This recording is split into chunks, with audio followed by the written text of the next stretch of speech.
নবাৰণ পৰিস্মিতাৰ অন্য এটা ভিডিঅ'লৈ মই পৰিস্মিতাই আপোনালোক সকলোকে পোনপ্ৰথমতে স্বাগতম জনাইছোঁ। আশা কৰোঁ আপোনালোকৰ খবৰ ভাল, মোৰো ভালেই। আজি আপোনালোকলৈ মই এটা ধুনীয়া চাটনি লৈ আহিছোঁ। চাওকচোন সেই চাটনিটো মইনো কেনেকৈ বনালোঁ। আপোনালোকৰ বাৰীতে পোৱা বস্তু দিয়ে বনাম।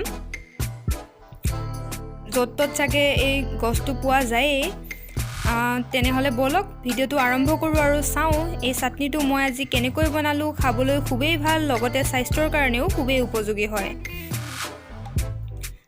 মোৰ আশা থাকিল ভিডিঅ'টো শেষলৈ চাব বুলি, আৰু লগতে এইটো আশা থাকিল আপোনালোকে এদিন বনাই খাব বুলি। তেনেহ'লে বেছি পলম নকৰি ভিডিঅ'টো আৰম্ভ কৰোঁ বলক।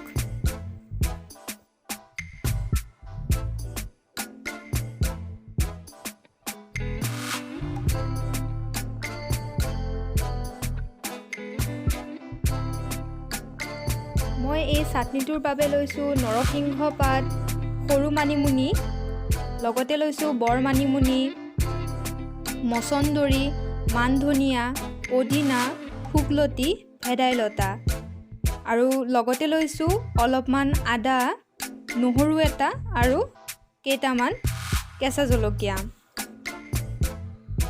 এই চাটনিটো খাবলৈ খুবেই ভাল লাগে আৰু লগতে স্বাস্থ্যৰ কাৰণেও খুবেই উপযোগী হয়। সকলো মানুহে এই চাটনিটো খাব পাৰে। আপোনালোকৰ ঘৰত যদি এনেদৰে আছে, বাৰীত যদি হৈ আছে, তেনেহ'লে নিশ্চয় খাবলৈ খুবেই ভাল হয়। আৰু লগতে এনেও এনেকুৱা সেউজীয়া শাক পাচলি খাব লাগে, সেয়েহে খাবচোন আপোনালোকেও। মই গোটেইখিনি ভালদৰে ধুই লৈ এনেদৰে মিক্সি জাৰ এটাত ভৰাই দিছোঁ।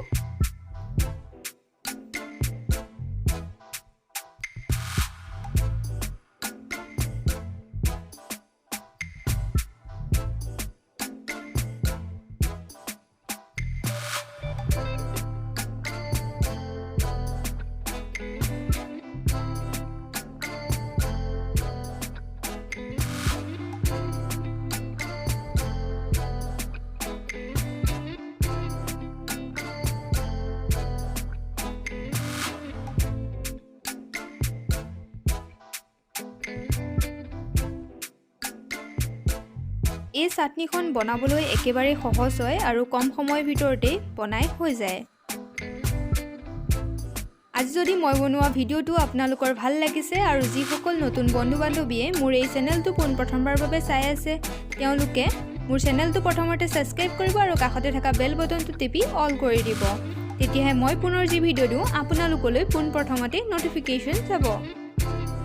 আৰু যদি ভিডিঅ'টো ভাল পাইছে তেনেহ'লে এটা লাইক কৰিবলৈ একেবাৰেই নাপাহৰিব।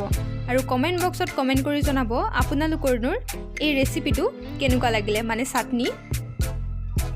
তেনেহ'লে আজিৰ ভিডিঅ'টো ইমানতে সামৰিছোঁ। পুনৰ এটা নতুন ভিডিঅ'লৈ মই পৰিস্মিতাই আপোনালোকৰ ওচৰলৈ আকৌ আহিম।